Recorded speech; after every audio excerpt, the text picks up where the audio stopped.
Édition du 13h bilingue, bienvenue à tous. Regina Leketandang est avec nous pour la partie en langue anglaise.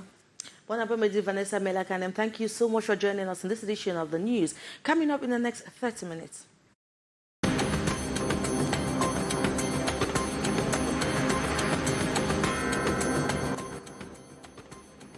Died and 3 others have been badly injured in a fatal road accident this morning at the airport tunnel in the economic capital of Cameroon, Douala. They were hit by a truck that had lost control, and we shall be telling you more in this Newscast Plus. Des morts et des blessés sur la route ce matin à Douala. Il s'agit de 5 personnes fauchées par un camion transportant des bouteilles de gaz domestique. Son conducteur a pris la fuite après le forfait.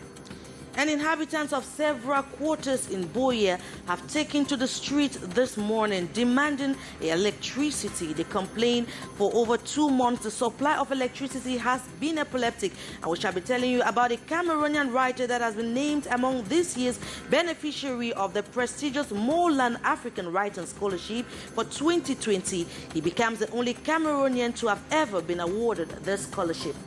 Odeurs nauséabondes et déchets font la loi au marché de Nkolbiteng à Kribi. Les commerçants qui pointent le doigt accusateur vers la mairie disent leur colère dans ce journal. Voilà pour les titres.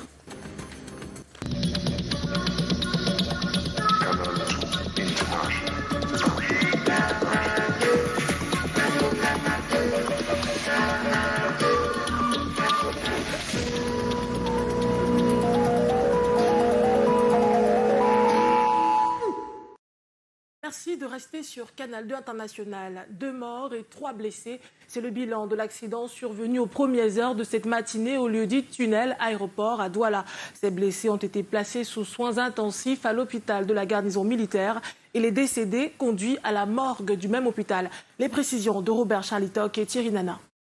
Un camion sorti de route, des bouteilles de gaz à même la chaussée, 2 morts sur le carreau et 3 blessés. C'est le bilan de l'accident survenu aux premières heures de la matinée au lieu du tunnel aéroport. Un camion transportant des bouteilles de gaz, voulant esquiver un mototaximène, fonce droit vers des personnes qui attendaient d'emprunter un taxi et fauche au passage un autre mototaximène transportant 2 femmes.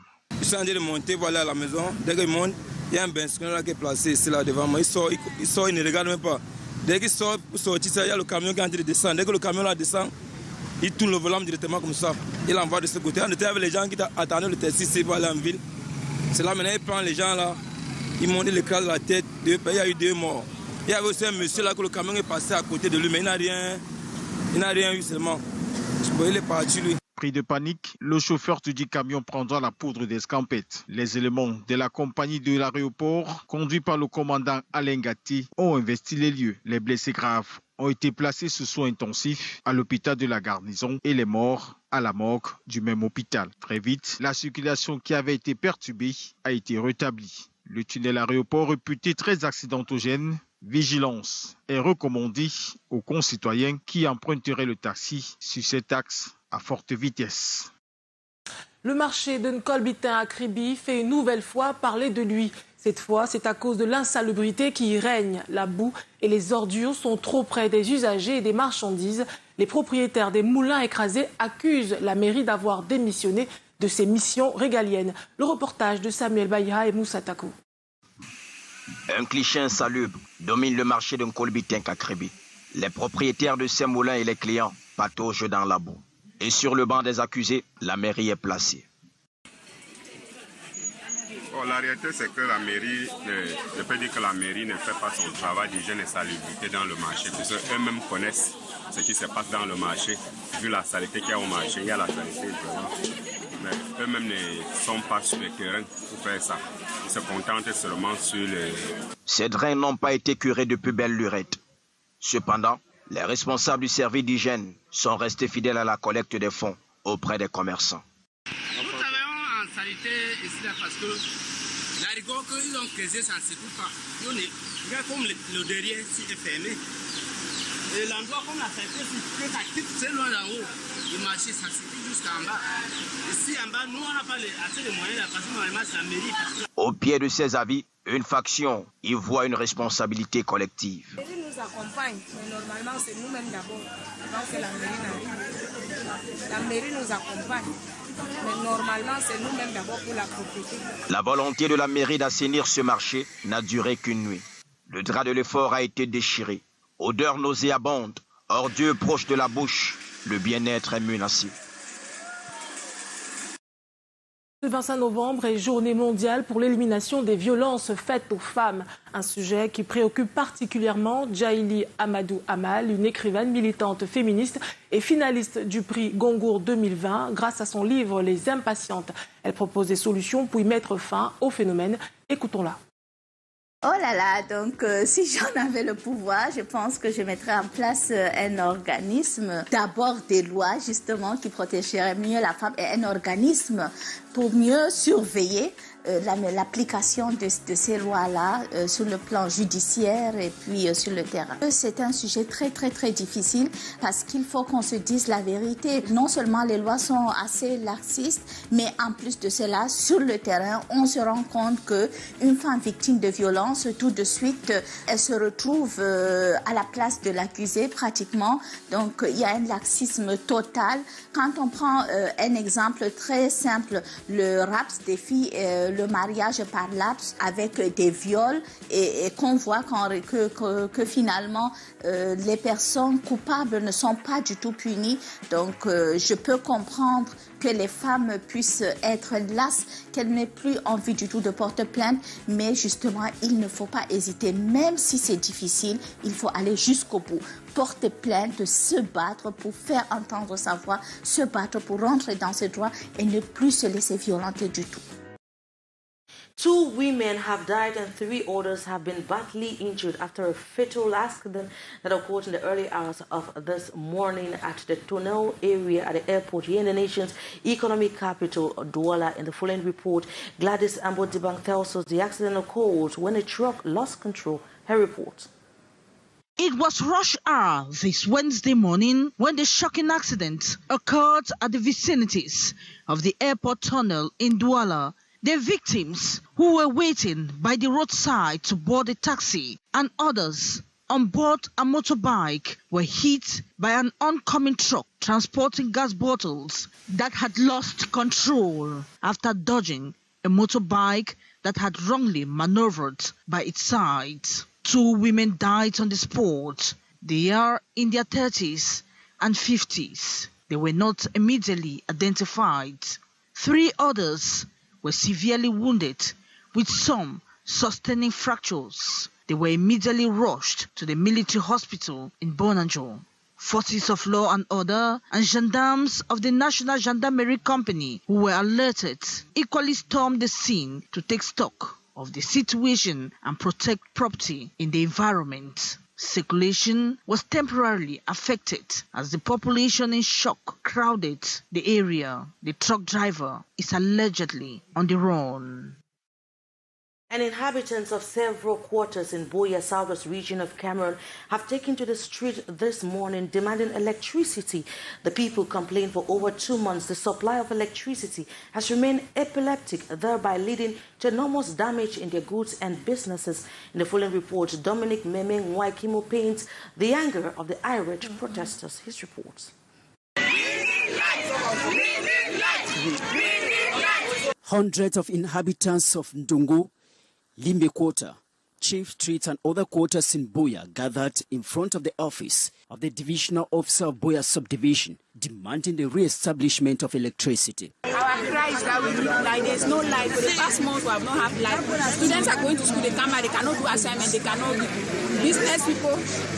Business people are there, they cannot go to work. People, hairdressers, they cannot do hair because when it comes to do, there's no dryer to dry your hair.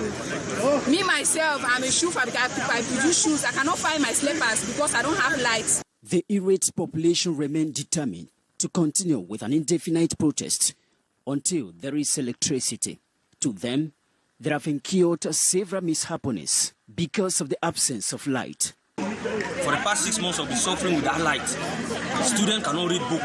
You see our mother complaining. Last week, an incident occurred. The candle because of candle.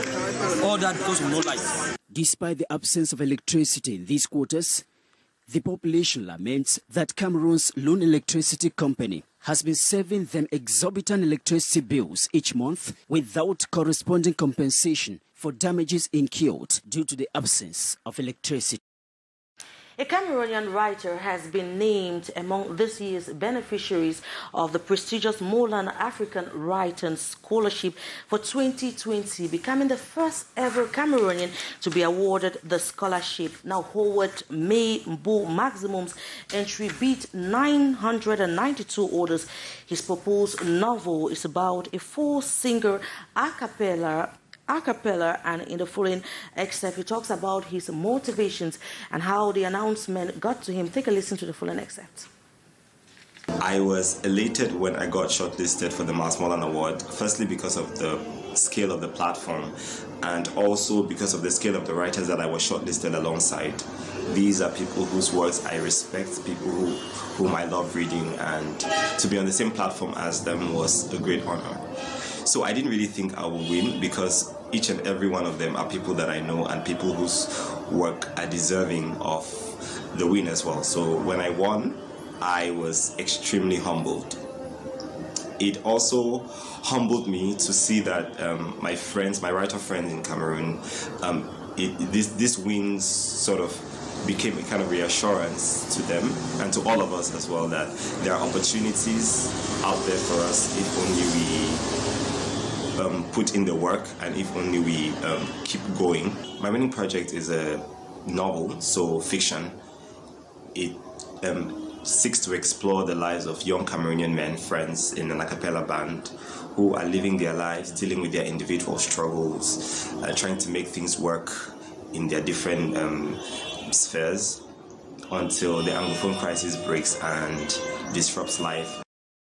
Just to note that Howard and 3 others will receive the sum of £18,000, a grant which is equivalent to 13 million francs CFA, to take a year off and write a book. We now take you to the nation's capital, Yaoundé, where activities to enhance the capacity of entrepreneurs is currently going on in different parts of the country. Now speaking in the nation's capital, Yaoundé, experts regret that this sector is not vibrant enough and that the economic climate of the country does not favor the activities of startups. Our reporter Hyacinth here took part in a workshop and brought back this report. It is 1 week of entrepreneurial empowerment.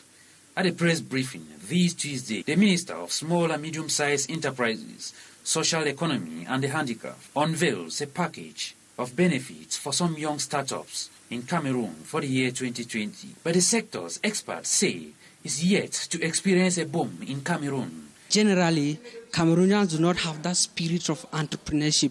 Why? Because this sector has not been given exposure. The government is the whistleblower of every economy in the world. The government is supposed to encourage entrepreneurship from primary school. If students right up to the university do not actually know what is entrepreneurship and how entrepreneurship is important to them, it will be very difficult for them to develop that love for entrepreneurship. The ambiguous tax system, a huge stumbling block for young entrepreneurs. The taxes in Cameroon do not favor young entrepreneurs. And talking about funding, the entrepreneurs reiterate that there is need for a change of approach. The government disburses the money up there.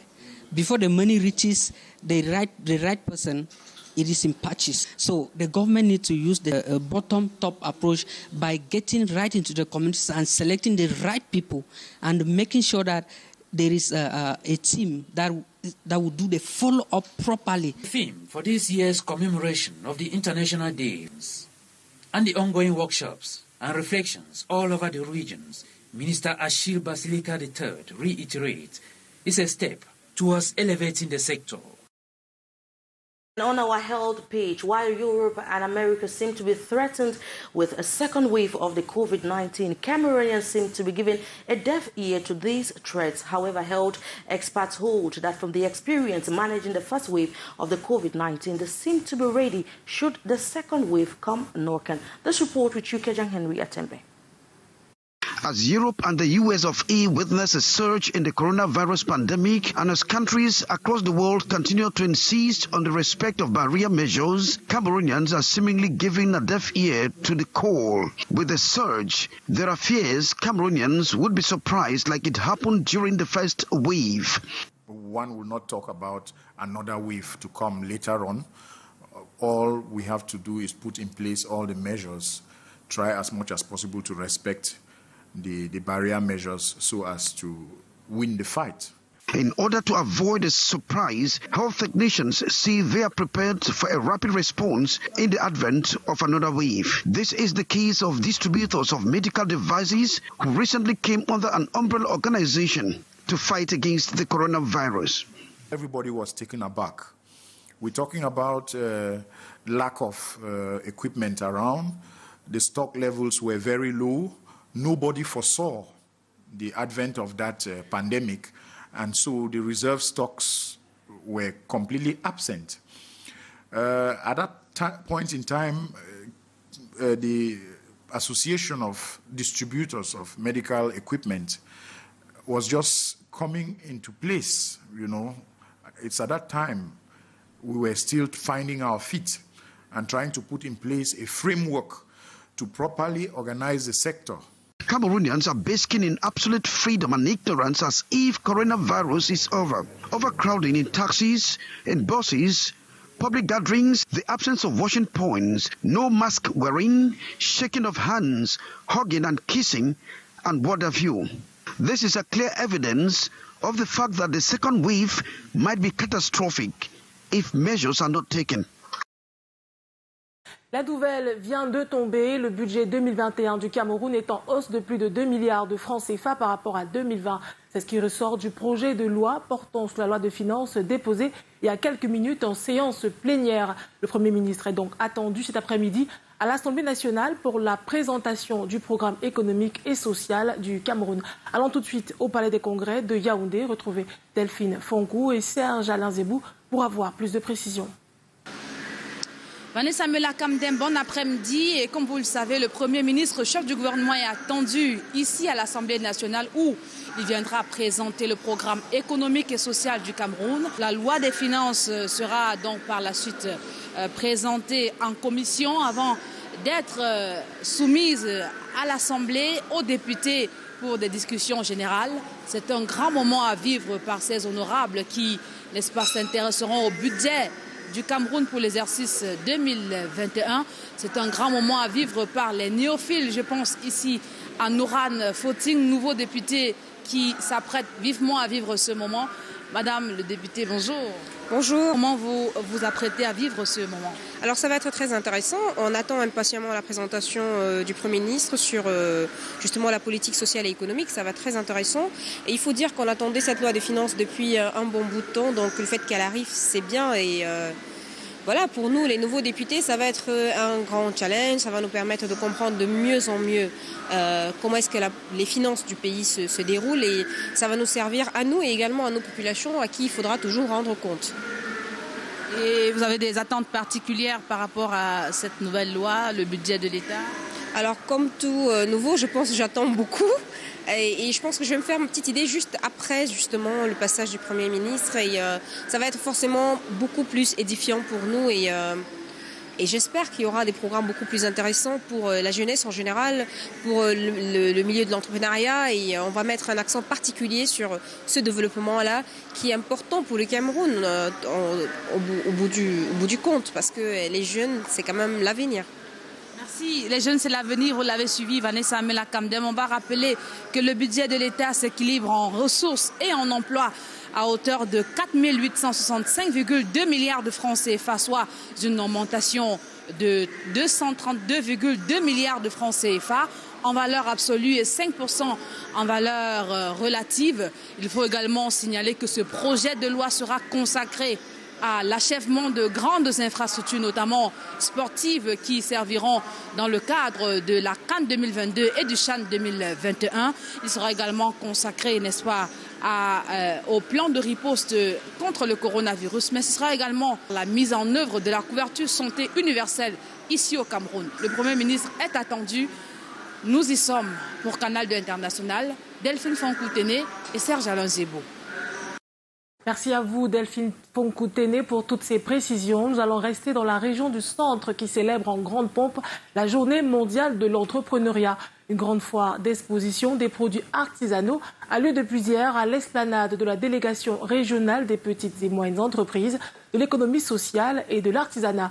Daniel, Anissé Boudier et Lionel Quepfeu ont réalisé pour nous ce reportage.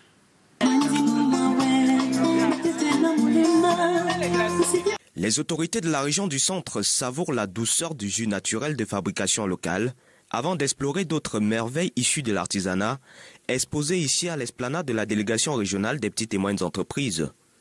Ceci pour marquer la 2e édition de la semaine de l'entrepreneuriat inaugurée ici par le représentant du gouverneur de la région du centre qu'accompagne le délégué régional des petites et moyennes entreprises. C'est la démarche dans laquelle s'est inscrit depuis déjà quelques années le ministère des petites et moyennes entreprises, de l'économie sociale et de l'artisanat, en promouvant la formalisation des artisans. Il s'agit pour cela désormais de sortir des ténèbres, de sortir de l'invisible pour devenir des acteurs à part entière. Plusieurs jeunes entrepreneurs sont venus montrer leur savoir-faire, mais surtout promouvoir le Made in Cameroun. Nous confectionnons, nous customisons, nous traitons des mèches parce que la demande était en fait des dames importaient des mèches, des perruques, elles utilisaient, mais après elles se retrouvaient en train de les jeter. Les autorités tiennent compte qu'il y a du savoir-faire, qu'il y a c'est-à-dire des Camerounais, des patriotes qui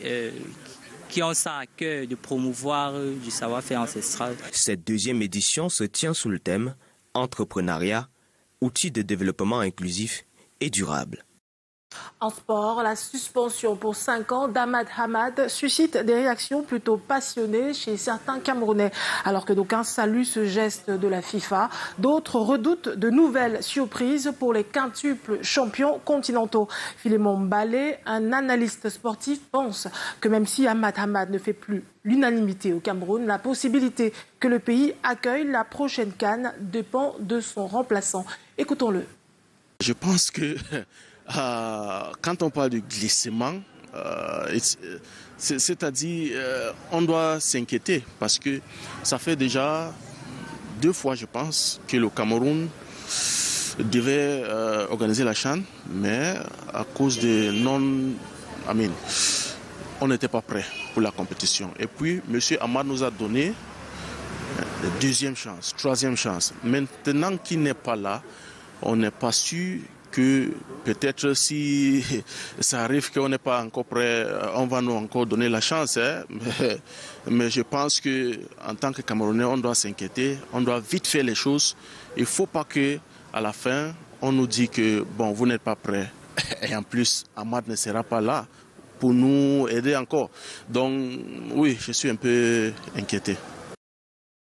And we'll take you back to the nation's capital where activities in line with this year's celebration of the International Day for Those Living with Disabilities has been launched in Yaoundé, and this year's focus is on, quote, all disabilities are not visible.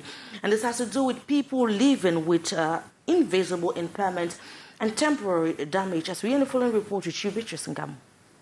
There are about 3 million persons living with disabilities in Cameroon, victims of discrimination and marginalization. And it is certain that the issue of disability is a real question of development. The challenges and stakes of the transformation of persons with disabilities from social charges to real actors of development remains numerous. But concerted efforts will help overcome the challenges. To see how together we can contribute to improve this living standard of these categories of persons and to see that they are not being marginalized. Government have been doing great, they acknowledge, but they have these proposals. And help us that to go to places should be accessible to us. And every public exam, they said that, okay, 10% should be given for handicapped persons so that they can go in for it. We have started assisting, getting in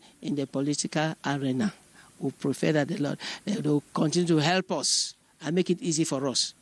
Week-long activities in line with the 29th edition of the International Day of persons living with disability has been launched in Yaoundé. Free consultations at the esplanade of the ministry, screening for HIV/AIDS and COVID-19. On the 26th, we are training women living with disabilities on how to fight COVID-19. It is aimed at sensitizing the international community on the theme of this year. Not all disabilities are visible. That persons with invisible impairments and persons with temporal limitations after a disease or an accident also needs our attention. Decision by FIFA to suspend the ex-wife president of the Confederation of African Football, CAF, that's Ahmad Ahmad. Some Cameroonians have been jubilating given the fact that Ahmad Ahmad was at the helm of CAF at a time when Cameroon was stripped of its hosting right for the AFCON 2019. However, a sports analyst by name Philemon Mbale says, contrary to popular opinion, Ahmad Ahmad was very helpful in securing the hosting right for the AFCON 2021, despite the fact that many sporting infrastructures were not ready for Cameroon. Take a listen to the following excerpt selected for us by senior journalist Divine Tarike Jr.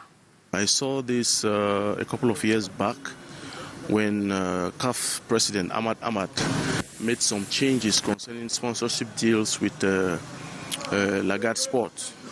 I mean, a formal deal that was signed by the former president. He came in, made some changes, some underground changes which were not very visible, which were not very made public. And so I expected this some years back. And again, if you look at his personal lifestyle, he's been involved in some off-CAF activities which have been so questionable. And coupled with recent happenings concerning changes at the level of CAF as well, even what people may see as positive changes. But then, in the context of the changes that he made as the CAF president, in terms of the number of teams, in terms of grassroots football and other CAF competitions, they were questionable. So, to me, Ahmad Ahmad, ever since he became CAF president, there's been a lot of controversy around his leadership. As a Cameroonian, I think we had a good working relationship with him. Now, we do not know the extent of that relationship. We do not know if it was in the confines of his position and, drawing the line between a favor and doing his job.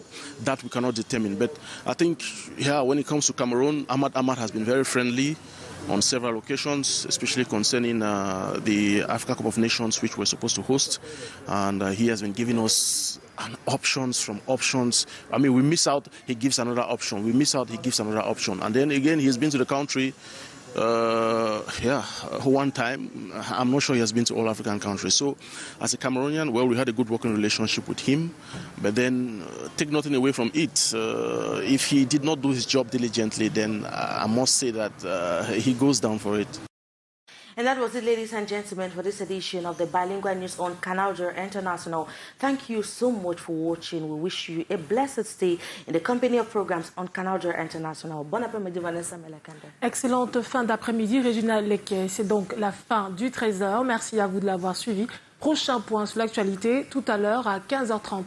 Bonne suite des programmes sur Canal International.